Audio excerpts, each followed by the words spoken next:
Mlinda mlango wa klabu ya Yanga Djigui Diarra ametajwa kuwania miongoni mwa tuzo kubwa zaidi nchini Mali pamoja na wachezaji mbalimbali ambao wanacheza barani Afrika. Tuzo hizo zinatarajiwa kutolewa tarehe 28 ya mwezi wa 5. Je, Diarra yuko na kina nani? Vipi atafanikiwa kuchukua tuzo hiyo? Ndio maana tumeketi hapa mimi Alois Sagara pamoja na Florence Lenatus kuja kuangazia kwa kina zaidi performance yake akiwa ndani ya klabu ya Yanga, lakini pia akiwa na timu yake ya taifa ya Mali. Taarifa nzuri na kubwa zaidi ambayo natamani kukujuza hivi sasa bwana. Tanais wanaopatikana Mabibo Hostel ndio mabingwa wa kutengeneza na kusambaza pool table zenye ubora wa hali ya juu zaidi. Ukiwa unatokea Buguruni unakwenda kushuka kituo kimoja kinaitwa Mabibo Hostel, na ukishuka hapo bwana, piga simu kwa nambari ambazo zinapita hapo chini, na ukishapiga simu kuna mhudumu atasogea hapo, atakuchukua na atakupeleka moja kwa moja kwenye ofisi za Tanais, ndio utaweza kujipatia pool table yako safi na bora zaidi kutoka Tanais. Ogopa matapeli, watu ambao ni wa uhakika zaidi wanaotengeneza pool table safi na zenye ubora na muonekano wa kisasa ni Tanais na hakuna wengine. Florence Lenatus. Vizuri. Ya, tuko safi. Jambo ambalo limefanya mimi na wewe kuweza kuketi hapa leo Mei 27 ni jambo ambalo linamhusisha mlinda mlango wa klabu ya Yanga Djigui Diarra, raia wa Mali. Ametajwa kuwania tuzo za mchezaji bora wa Mali kwa wachezaji wanaocheza barani Afrika, kwa maana ya Mali Football Awards. Ni tuzo ambazo zinatolewa kila mwaka. Diarra ametajwa pamoja na wachezaji kama Aliou Dieng anayetumikia klabu ya Al Ahly, ambao mkataba wake umetamatika na yuko mchezaji huru na anatarajia kuendeleza maisha yake ya soka sehemu nyingine. Mchezaji mwingine ni Aboubakar Diakite anayetumikia Esperance de Tunis, pamoja na Yoro Diaby anayetumikia klabu ya Azam. Kwa hiyo kwenye kinyang'anyiro hicho kuna majina mawili wachezaji wanaocheza ligi kuu ya Tanzania kwa maana ya NBC Premier League, kwa maana ya Djigui Diarra kutoka Yanga pamoja na Yoro Diaby ndani ya Azam. Ila kubwa zaidi ambalo mimi na wewe natamani tuzungumze ni mchango wa Djigui Diarra akiwa na timu ya taifa ya Mali, lakini pia ndani ya klabu ya Yanga. Kwanza akiwa na Mali kwenye michuano ya AFCON, unakumbuka kwenye mchezo wa Mali dhidi ya Tunisia uliotamatika kwa sare ya draw 1-1, walikwenda mikwaju ya penati. Diarra alibuka kuwa shujaa baada ya kuokoa mikwaju kadhaa ya penati na akaisaidia Mali kwenda hatua ya robo finali ambako alikwenda kucheza na Senegal, baadaye wakawa wameondolewa. Diarra alikuwa ni miongoni mwa wachezaji ambao wameibeba zaidi timu ya Mali kwenye michuano ya AFCON. Ukija ndani ya Yanga hakuna asiyefahamu kazi anayofanya Djigui Diarra. Mpaka sasa tunavyozungumza na takriban clean sheet 13. Sio, unaelewa, kwenye huu msimu ambao bado unaendelea. Djigui Diarra ameistahili. Chama cha soka au shirikisho la soka nchini Mali limestahili zaidi kumuona Djigui Diarra anafaa na anapaswa kuwa hapo kuwania tuzo hiyo ya mchezaji bora wa Mali kwa wachezaji wanaocheza ndani ya bara la Afrika. Diarra moja mchezaji ambaye siku akiondoka kwenye ardhi ya Tanzania basi tunapaswa watu wote tu kusimama na kumpigia makofi na kusema wewe ulikuwa ni icon ya soka la Tanzania. Yes. Moja hapo ni Djigui Diarra. Yaani mchezaji ambaye huwezi ka escape hicho kitu. Na tungekuwa watu wale ambao ni wasumbufu sana kama wa Brazil, ndio basi sasa hivi tayari angekuwa na sanamu lake kwenye uwanja wa Young Africans pengine kama ungekuepo. Yeah. Lakini sio kitu kibaya. Mmoja mchezaji ambaye ametumikia vizuri mkataba wake yeye pamoja na Yanga na bado anaendelea kuwatumikia. Djigui Diarra, yani hizi ni sifa zake. Yeah. Ni mchezaji ambaye akiwa kwenye lango lako una uhakika kwamba lango liko sehemu salama. Unajua hamna kitu kizuri kama kuwa na mchezaji uwanjani ambaye you have no doubt with him. Yes. Yes. Yaani unaweza ukarudi kwenye bench lako ukakaa tu kama unamtazama. Yaani hahitaji maelekezo mengi. Yeye mwenyewe ni machua kwenye mpira. Yeah. Namkumbuka siku moja Hussein Masalanga alisema kipindi anaenda kudaka ile mechi ya Taifa Stars, I don't remember alikuwa dhidi ya Tunisia au vipi, baada ya kuumia kwa yule goli Yakubu Suleiman aliumia akawa anadaka foba, baadaye akaja akadaka akaja akadaka yeye.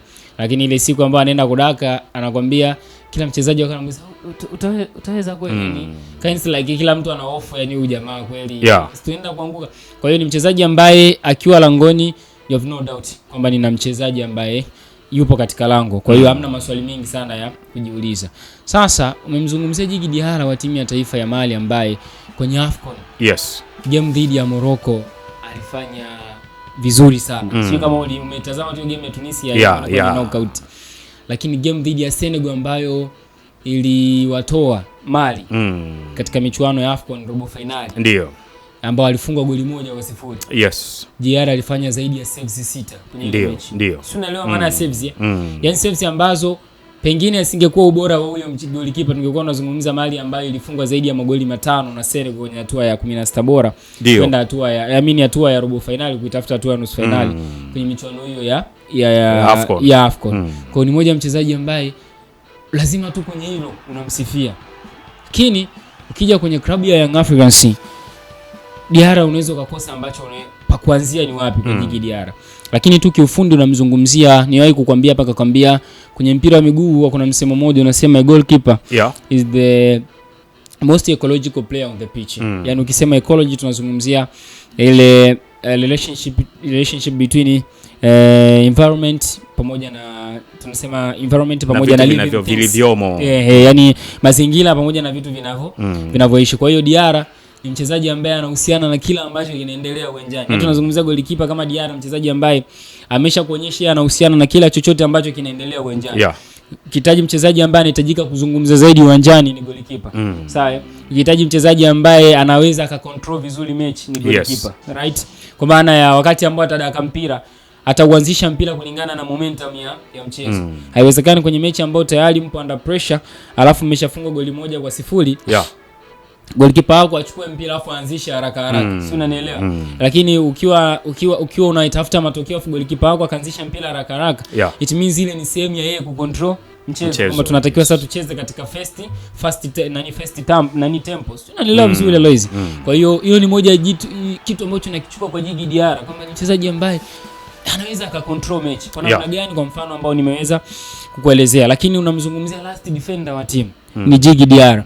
Kuna alama ambazo Young Africans pengine wangezipoteza kwenye michuano ya ligi kuu. Tunazungumzia game dhidi ya Mbeya City. Tunazungumzia game dhidi ya TRA United if I'm not mistaken. Na game dhidi ya kama ya Mtibwa Sugar kitu kama hicho.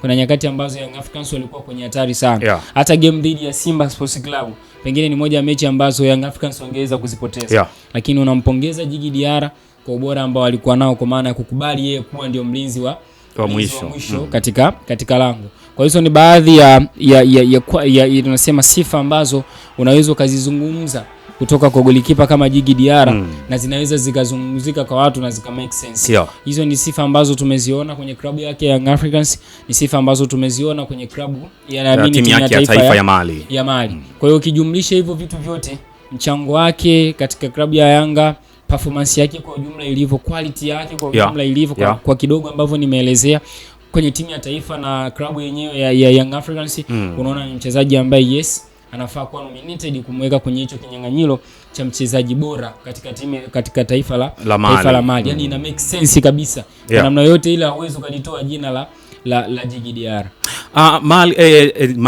Mali shaka mdomoni kwangu bwana. Ukimtazama Djigui Diarra kuanzia amekuja Tanzania, magolikipa wengi wamewahi kukiri kwa vinywa vyao kwamba kuna vitu vingi ambavyo wanajifunza kutoka kwa Djigui Diarra. Ukimwambia umuelezee Diarra kwa qualities zake, ni vitu vipi ambavyo unaweza kuvipick, yani very best qualities kutoka kwa Djigui Diarra? Pengine ndo nimevielezea, labda nivirudie tena. Goalkeeper Aloyce Sagala. Goalkeeper labda niweke kwa kifupi. Tuchukulie mfano wa aliwahi kuzungumza, nakumbuka alikuwa ni goalkeeper wa klabu ya Bayern Munich, Oliver Kahn nadhani. Kuna Oliver Kahn, lakini pia kuna msemo ambao pia aliwahi kuzungumza Manuel Neuer. Oliver Kahn alisema sometimes goalkeeper you need to do something which seems to be insane to the other people. Yaani vitu ambavyo vitaonekana kama ni vya kipuuzi au vya ajabu kwa watu wengine, wewe unatakiwa kuvifanya uwanjani. Si unanielewa vizuri? Kwa hiyo moja tukio ambalo Diarra aliwahi kulifanya ni ile mechi dhidi ya GS Kabile, ambayo ameingia kwenye chumba cha kubadilisha nguo. Pedro Gonçalves wanagundua kwamba golikipa wao amepata shida, nadhani ilikuwa ni ya goti kama sijakosea. That goti au wenka, kwa ambavyo alielezea afisa habari wa Yanga. Baadaye alirudi uwanjani na kuimaliza mechi. Of course kwangu mimi ndiye mchezaji aliyefanya vizuri zaidi kwenye ile mechi. Lakini juzi kati hapa Martinez, golikipa wa Aston Villa, kwenye mechi yao ya final dhidi ya wacheza na timu gani, finali ya Europa ile walicheza na Freiburg ya Ujerumani, 3-0. Alivunjika kidole. Sawa, unanielewa vizuri, wakati wa warm up. and still bado alienda kwenye mechi na kucheza finali. Sio nani nzuri. Kwa sometimes hivyo ni vitu ambavyo tunasema ni vitu vya ajabu ambavyo goalkeeper unapaswa kuvifanya. Yani unapaswa kuvifanya ambavyo kija ukamsimulia mtu anabaki yeye mwenyewe tunasema na kihisishe. Yani ili umeweza kulifanya wewe mchezaji. Of course ni vitu ambavyo unavipata kwa goalkeeper, lakini chukua mfano pia ambao aliwahi kuzungumza Emmanuel Nyua kwamba wewe ndio first attacker, wewe ndio last defender. Kwa maana goalkeeper sasa hivi tofauti na kwamba tunakuhitaji uwe na positioning nzuri golini, uwe na communication nzuri, uwe na uwezo mzuri wa kuhandle mpira, lakini pia tunakuhitaji pia uwe na uwe na footwork nzuri.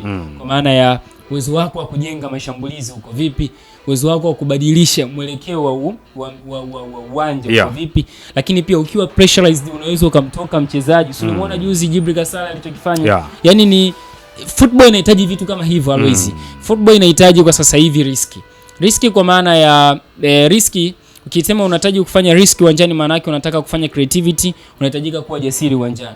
Kwa hiyo kama auto take risk, it means creativity na ujasiri sio vitu ambavyo tunaweza tukaviona kwako ukivifanya. Kwa hiyo sometimes kitu ambacho anaenda kutuonesha goalkeeper, mfano ile anarudishiwa mpira akiwa under pressure, still anakuwa calm, anapiga chenga au anapeleka kwenye direction nyingine kisha anauondoa na bado mpira unabaki kwenye uongozi wa timu. Hiyo ndio creativity yenyewe ambayo tunaizungumzia hapa. Kwa ukikutana na mchezaji ambaye anapenda kucheza sana safe, yani goalkeeper anapenda kucheza safe, sio nyakati ambazo unaweza ukamrudishia mpira. Yani sio mtu ambaye anaweza akacheza kwenye moments kama hizo. Kwa Djigui Diarra, kila mchezaji kwenye kikosi cha Yanga anajua naweza nikapewa pasi na Djigui Diarra. Yani sio tu Ibrahim Mohamed Baka, Mwamnyeto, Mwenda, Dickson Jobs yao kwa na Shadrack Sakaboka na Mohamed Hussein. No. Hata players ambao wapo katika eneo la katikati wanajua Diarra anaweza kanipa mpira. Hata Pacome Zouzoua ni Okello au Maxi wanakuwa juu, lakini they all know that Diarra anaweza kanipa mpira. Kwa nini wanakuwa na hiyo confidence? Kwa sababu they know uwezo alionao Djigui Diarra, mguu wake una uwezo mzuri sana wa kupeleka mpira kwa alipo teammates wake na mpira ukaweza kufika. Lakini la mwisho ambalo nilishalizungumza ndio hiyo ya kwamba kuna muda uwepo wako golini unatakiwa ujue ya kwamba huo unatengeneza confidence kwenye safu yako ya ulinzi. Sio, unaelewa vizuri? Yani Ibrahim Mohamed Baka labda na Mwamnyeto na wengine wanaokuwa wanacheza katika safu ya ulinzi huwa wanajiamini sana wakiwa wanajua kwamba Diarra ndio yupo nyuma. Kwa hiyo hii tafsiri yake ni nini? Kwamba kuna muda understanding kwamba kuna muda wanaweza wakawa kama wachezaji wakazidiwa uwezo na wale attackers ambao wanawafuata, lakini kuliko kucommit some instances ambazo pengine zinaweza zikawa more dangerous kama penalty na vitu vingine, wanaona it is better kwa huyu mchezaji apite. Akipita, kwa nini kunakuwa na ile unasema kwa hapa nilipofika naweza nikapewa kadi nyekundu, si ndio? Kwa hiyo ni bora nimwache tu afanyeje, apite. Ile confidence ya kwa nini nimwache tu apite inatokana na nani ambaye yuko golini. Lakini akiwepo golikipa mwingine tofauti na huyo, maana yake kunakuwa na ile hali ya kusema no, let me do it. Yani wewe tu ni unasema take this for the team. Yani kuna ile sema let me take this for the team, kwa sababu akili inakukumbusha ni nani ambaye anakuwa golini. Kwa sometimes uwepo wako golini ukumbuke huwa kwamba unakuwa unatengeneza confidence kwa wale ambao unakuwa unacheza nao karibu. So kama inatengeneza confidence, manake kuna muda uwezo wao pia unaweza kuzidiwa kama ambavyo nimekuelezea. Kama uwezo wao unaweza kuzidiwa, basi wanakuamini wewe ndio utakuwa last defender. Yani wewe ndio mlinzi wa mwisho ambao unapaswa sasa kuwafanya wawe safe, na Diarra tayari ameshafanya hivyo. Tumalizie kwa kuangazia, wewe nitatamani tu pia unipangie. Mimi napanga kwangu kwamba nikitazama wale wapinzani wake ambao yuko nao kwenye hicho kipengele kwa kuwania tuzo wachezaji bora wa timu wa Mali wanaocheza ndani ya bara la Afrika, nimetaja pale yupo Djigui Diarra. Yes, msimu uliopita huo, mwaka uliopita. Djigui Diarra, nimemtaja Aboubakar Diakite, nimemtaja Aliou Dieng pamoja na Yolo Diaby. Kwangu mimi naona tuzo inakwenda kwa Djigui Diarra ni kutokana na performance yake kwenye michuano ya AFCON akiwa na timu yake ya taifa ya Mali. Sijui unanielewa. Namba 2 nitamweka Aliou Dieng. Alikuwa pia ni mchezaji ambaye ana umuhimu kwenye kikosi cha Mali. 3 nitamweka Aboubakar Diakite na namba 4 nitamweka Yolo Diaby. Kwa upande wako pia ningetamani nipate maoni yako binafsi kwa kumalizia. Yaani mpaka hapo Diarra ndo anaonekana kuwa anaweza kuchukua. Kwa sababu pia ya nini amechangia nini, yani ukiachana na timu ya taifa mchango wake ni mkubwa, sio? Hata Aliou Dieng, ila Aliou Dieng anakuja kuzidiwa na Diarra kwenye klabu. Sio, unaelewa vizuri. Nadhani hapa France wataconsider sana national team. Sawa, lakini pia paka anacheza national team, maana yake si ana timu, kuna timu anayoichezea, ndio maana umeona uwezo wake umemleta kwenye national team. Sasa kipi alichokifanya timu ya taifa mpaka klabu? Mpaka klabu. Ila mimi nadhani kitu ambacho kitambeba maybe Djigui Diarra ni ule mchango wa moja kwa moja, direct involvement, kwamba tunakuona unafanya saves, tunakuona unatoa penalty, usijui unafanyaje, unaona lakini ukija kwa Aliou Dieng inaweza kuwa ni ngumu sana kutambua bwana huyu ana umuhimu fulani kwenye eneo hili. Alichokifanya Diarra unajua ni kwa nini kinaonekana sana? Kwa sababu ni goalkeeper. Ndio nasema saves hizo, clean sheets, goalkeeper nani kwenye goalkeeping ilivyo. Yaani ukifanya makosa. Yani, na kuna moja pia alifanya kosa, yeye alisababisha bao Diarra kwenye hiyo michuano ya AFCON. Ukifanya kosa linaonekana sana uwanjani. Na ukifanya kitu kizuri kinaonekana sana uwanjani. Yaani ndio maana anakuambia ni moja ya namba ambayo huwa inastaajabisha sana dunia. Yaani that's all. Kwa hiyo ukimtazama Diarra, moja ya kitu ambacho kimempa, yani kitampa moja kwa moja tuzo. Zile penalty alizozicheza kwenye game, kwenye mchezo dhidi ya Tunisia, anaipeleka Mali robo finali. Anaipeleka robo finali toka 16 bora, wanaenda robo finali, wanatolewa na Senegal. Nadhani hicho kitu kwa sababu Mali ilienda robo finali na ndio ilipoishia. Ni kwa sababu pia ya uwezo wake Djigui Diarra kwenye kucheza mikwaju ya penalty, and still hawakufunga magoli mengi, yani walitolewa tu ile kimpira na Senegal. Ni kwa sababu pia uwezo wa Djigui Diarra, kwa sababu alipunguza idadi ya magoli. Bwana hivyo ndivyo ambavyo tumemaliza hili swala la Djigui Diarra kuwania tuzo ya mchezaji bora nchini Mali kwa wachezaji wanaocheza ndani ya bara la Afrika. Tumekutajia hapo wachezaji ambao anawania nao tuzo. Yupo Aboubakar Diakité, Esperance de Tunis, yuko Aliou Dieng aliyekuwa mchezaji wa Al Ahly, pamoja na Yoro Diaby mchezaji wa klabu ya Azam FC. Wewe ukiona wachezaji hawa ni yupi ambaye unampatia tuzo moja kwa moja? Mimi nimempatia Djigui Diarra. Florence pia amesema Diarra ndiye mchezaji anayestahili kupewa tuzo hiyo na ni mchezaji ambaye ni favorite zaidi kushinda tuzo hiyo. Tuzo zinatolewa tarehe 28 Bamako, Mali, kama nilivyokuambia hapo awali baada ya kufungua kipindi hiki. Djigui Diarra, je, ataweza kuondoka na tuzo hiyo? Tusubiri tuone, na akishinda basi hiyo taarifa tutarejea hapa tena kuzungumza juu ya Djigui Diarra. Ulikuwa nami Aloysi Sagara pamoja na Florence Lenatus, nyuma ya kamera ni Mr. Alpha. Tukutane tena wakati mwingine. Bye bye.